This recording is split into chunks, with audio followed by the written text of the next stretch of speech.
Yun yung tatak Yorme. 'Di ba? Kaya si Yorme kasi sa totoo lang, sa mga nandyan sa nanonood sa akin na hindi sa nagbubuhat po ako ng bangko. Ako po kasi mismo sa loob po ng halos 20 years ko sa Maynila.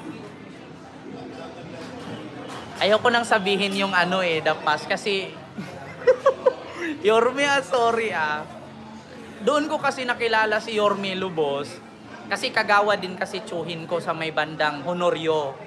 Oo, kagawad siya doon. Doon kasi nag-boom yung pangalan ni Yorme at that time Yung, alam mo na Yorme, yung hinuli kayo. Oo, diba? Hanggang sa, yun, tuloy-tuloy na yung pag-support hanggang sa nagulat ako na naging mayor si Yorme na hindi ko akalain talaga na ganun. Tapos yung lahat ng binitawan niyang salita, lahat ng sinabi niya, tinupad niya. Kaya kahit sino pa yung mayaman, kahit sino pa yung batikan na magiging kalaban ni Yorme ngayon, hindi kayang pantayan yung nagawa talaga ni Yorme sa Maynila. Kasi aanhin mo yung mayaman at batikan sa politika kung wala namang gawa. Hindi katulad kay Yorme na kasi yung mga kalaban kasi ni Yorme, lalo ngayon, hindi naman naranasan umapak ng putik yan. Totoo yan, yung totoo yan sinasabi ko. Yung mga magiging makalaban ni Yorme ngayon, hindi nakakaranas umapak ng putik yan. Yung mga nakakalaban ni Yorme, makakalaban pa lang ni Yorme ngayon, hindi nakaranas kumain ng pagpag yan. Totoo yan. Ako naranasan ko yan. Kumain ng pagpag. Naranasan ko yan. Umiikot ako na Smoky Mountain noon, nagbibisikleta, naglalaro kami sa Ilaya. Totoo yan. Tanungin ko kayo, sa lahat na magiging kalaban ni Yorme ngayon, hindi nakakaranas umapak ng putik yan. Hindi nakakaranas humiga sa karton yan. Totoo naman talaga si Yorme, tanungin nyo. Naranasan ni Yorme yan. Kaya nga, mas malapit ang loob namin na mga nasa laylayan kasi ramdam namin at nararamdaman niya. Yung mga magiging kalaban niya ngayon hindi nakakaramdam ng ganyan. Kaya pag nanalo yung mga yan, hindi na kayo maaalala. Boto ang kailangan niyan sa atin.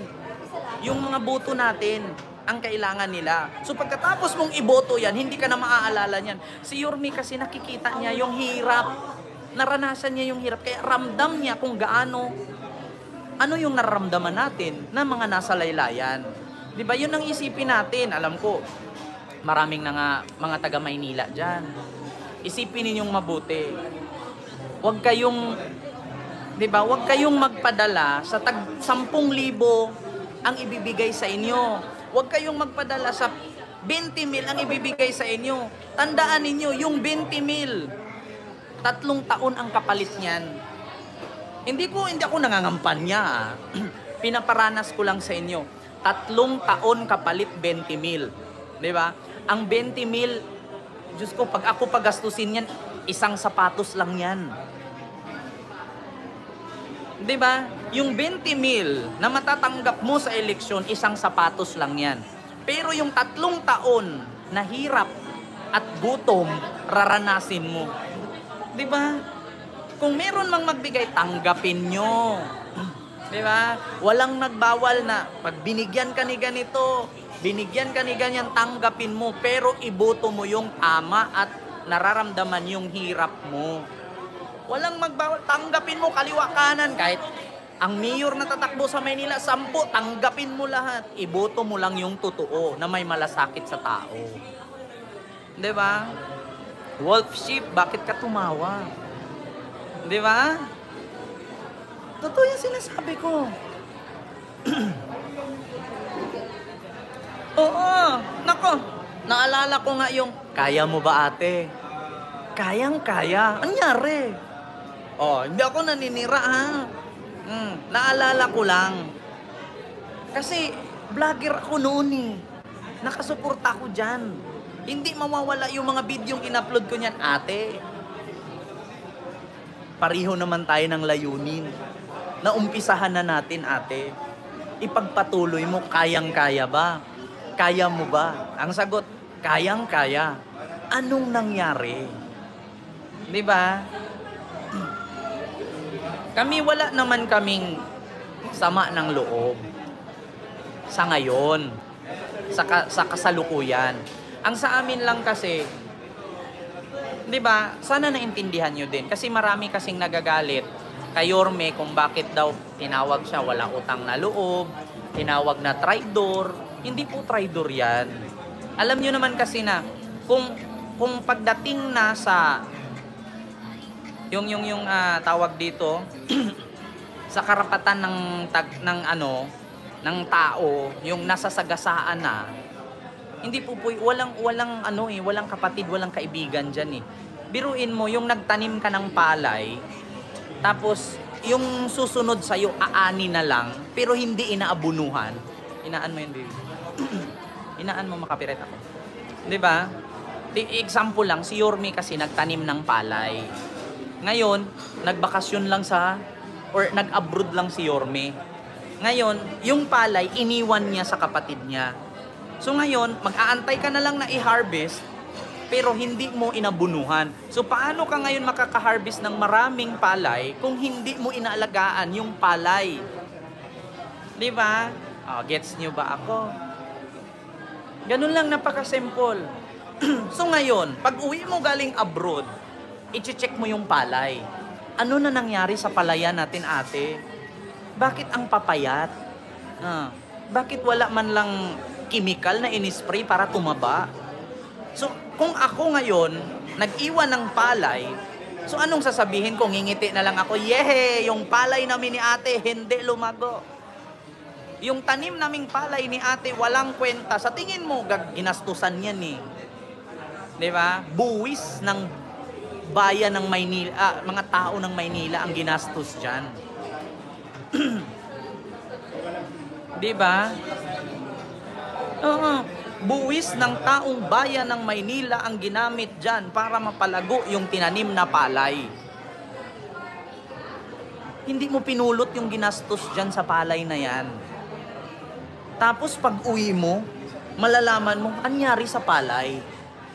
Oh, so sa tingin mo ngayon, ngingiti ka lang? Hindi. Kasi once na yung inumpisahan mo masira, babalik at aayusin mo yun.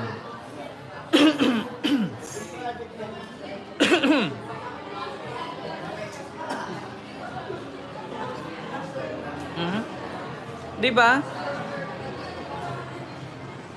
Ang laki ng naumpisahan mo eh. In-example ko lang yung palay ha. Alam ko nagigets nyo yun. Alam ko matatalino kayo.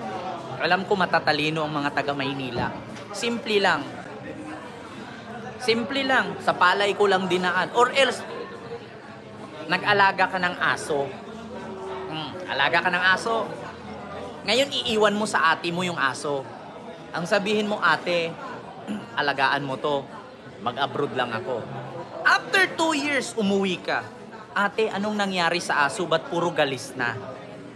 Ang maganda at mabango at malinis na balat ng aso noon, bago ko iniwan, bakit ngayon, puro galis na? Ganun lang eh. So ngayon, pag umuwi ka, mahal na mahal mo yung aso eh. So ngayon, pag umuwi ka, diba? Sa tingin mo, ngingiti ka lang, oh, yung aso ko, puro galis na. Oh, syempre, magagalit ka. Oh, kaya ngayon ang gagawin mo, ate, tumabi ka muna, ako na lang mag-alaga.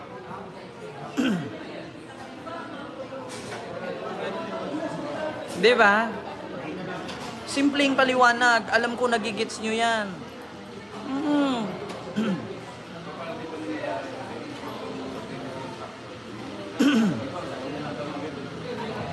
Diba, napakasimple lang. Anong sabi ni Alfredo ba? Gago yan, nangarap maging pangulo, di nag-abroad, umalis talaga. Ito lang napakasimple lang, walang masamang mangarap. Lito Alfaro, walang masamang mangarap. Ang masama doon, nasa posisyon ka na pero wala kang ginawa. Yun ang masama. Di ba? Napakasimple lang yan eh. Walang masama kahit tatakbo si Yorming senador, tatakbo si Yorming congressman, tatakbo si Yorming mayor o presidente pa yan. Ang masama doon yung magnakaw. Ang masama doon na nasa posisyon ka na pero wala kang ginawa. Anong saysay at anong silbi ng boto ng taong bayan sa'yo kung wala ka namang ginawa? Ba't hindi ka pa mag-resign? Wala akong sinabi kung sino, wala akong binigkas na pangalan. Simple lang, walang masama na tumakbo kahit anong posisyon sa gobyerno. Ang masama doon, nabigyan ka ng posisyon, wala kang ginawa. Diba? Lito Alfaro, simpleng paliwanag lang. Pinaliwanag ko na ngayong sa aso at sa palay eh. Sa tingin mo, nag-abroad ka. Alam mo, sa totoo lang, Lito Alfaro, matalino ka eh. Hindi mo lang na-gets. Gusto mo ba direct ko? Para mag-gets mo. Si Yorme, hindi nanalo pagka-presidente, pinalitan ng mayor. Ngayon, yung mga inumpisahan ni Yorme na magagandang proyekto, nasaan na? Bakit hindi tinuloy nung kasalukuyang mayor? Sa tingin mo, si Yormeng nag-umpisa, matutuwa? Kaya siya'y bumalik ngayon kasi nakikita niyang hindi maganda. Hindi tinuloy. Di ba? Ngayon naintindihan mo na. Sa tingin mo, si Yorme nagpakapagod dyan, lumalabas ng hating gabi, chine-check yung mga kabataan, bawal gumala dito, bawal gumala doon. Di ba? Yung mga pinaghirapan ni Yorme, anong ginawa nung kasalukuyan? Ikaw lang nagsabi, Lito, na hindi makabalik. Ikaw lang nagsabi. Tandaan mo, sa 100 plus na nanonood sa akin, isa ka lang na ayaw kay Yorme. Lahat kami dito pabor kay Yorme. So paano mo nasabing hindi makakabalik? Diba? Lito Alfaro, tandaan mo yan. Kapag nanalo si Yorme, kapag ikaw nagkaroon ng problema, huwag kang lumapit kay Yorme. Ako nagsabi sa'yo, hindi si Yorme. Ako. Tandaan ko yung pangalan mo, Lito Alfaro. Kapag nanalo si Yorme, pagka-mayor ulit, kapag may problema ka sa pamilya mo, problemang medikal, problemang ganito-ganyan, baka magulat ka, lalapit ka din sa City Hall, manghingi ka rin ng tulong. Diba? Ako nag-explain lang. Diba? Ako nag-explain lang. Hindi ko pinagyabang si Yorme kasi nakikita ng lahat. Wag kasi kayo magsalita ng patapos. Sabi nga ni Yorme, kung may magbigay man, tanggapin nyo. Pero isipin ninyo. Isipin ninyo. 20 mil, 15 mil, 10,000, 5,000, ipagpalit mo sa 3 taong gutom ka. Yung 20 mil, sapatos ko lang yan. Isang araw, wala pa nga isang araw, ubos ko yan eh. I-swipe ko lang yan, sapatos na yan eh. I-swipe ko lang yan, sapatos yan. Pero 3 taon kang magtiis. Di ba? Tignan nyo ngayon, Alam ko ang number 1 na pinaka pinoproblema ng mga workers o mga manggagawa sa Maynila, yung pagkuha ng working permit, medical health permit. Alam mo, nagtrabaho ako Quezon City, 1 day lang. 3 hours nga lang eh. Kuha ko na agad yung health permit, working permit. Pero sa Maynila, magpapakuha ka lang ng health permit, putragisnin, 1 buwan bago mo makuha. Yan ang pinoproblema ng mga worker na mga naa-assign sa Maynila. Matagal ang proseso. Kaya sana kapag naging mayor si Yorme, mapa-improve yan. Kasi alam nyo, sa totoo lang, maraming gustong magtrabaho sa Maynila.